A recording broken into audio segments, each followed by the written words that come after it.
You just walked past a stranger on the street. You didn't speak. You didn't learn their name. But in the space of a single glance, your brain already decided something about them.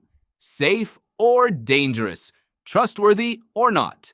It took less time than a blink, and you had no idea it happened. This isn't a guess.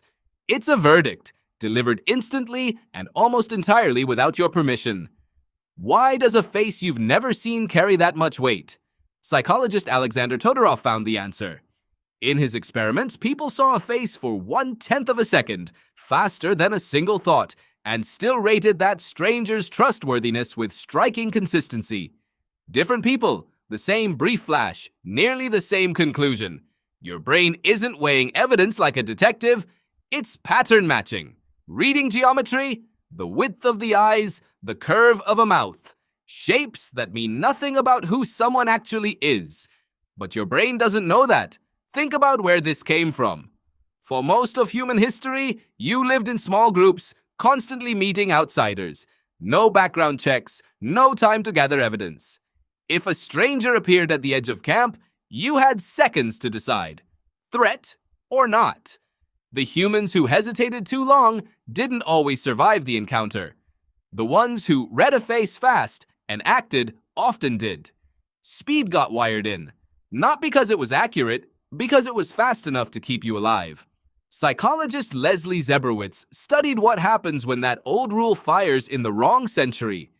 People with rounder, more infant-like features are consistently rated as more trustworthy, not because those features reveal character, but because your brain still links them to something harmless, the way it once linked them to a helpless infant. You are running code written for a world that no longer exists. Here's the twist. This system isn't really judging the stranger in front of you.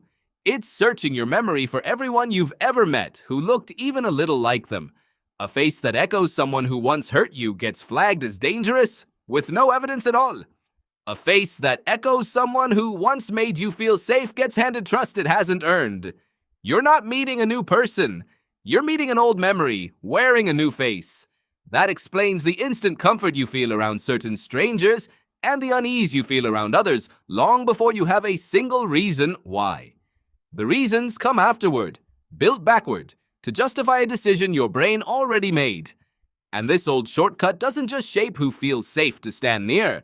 Research on facial perception has found people can predict real election outcomes with surprising accuracy just by glancing at candidates' faces for a second and guessing who looks more competent. Not who has better ideas. Who has a face that fits an ancient template. Job interviews, first dates, new coworkers.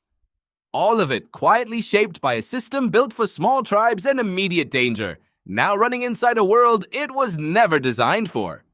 Does that mean you should ignore your instincts completely? Not quite. Sometimes that fast read catches something real, but most of the time, it isn't reading the person in front of you. It's reading a ghost of every face that came before them. So next time a stranger's face tells you instantly exactly who they are, pause, ask who they remind you of, ask whether that feeling belongs to them or to someone else entirely. You walked past a stranger today. Your brain had already decided what they were before you took a second step. Not because it knew them, because deciding fast, long before you were born, was the only way your ancestors survived long enough to become you.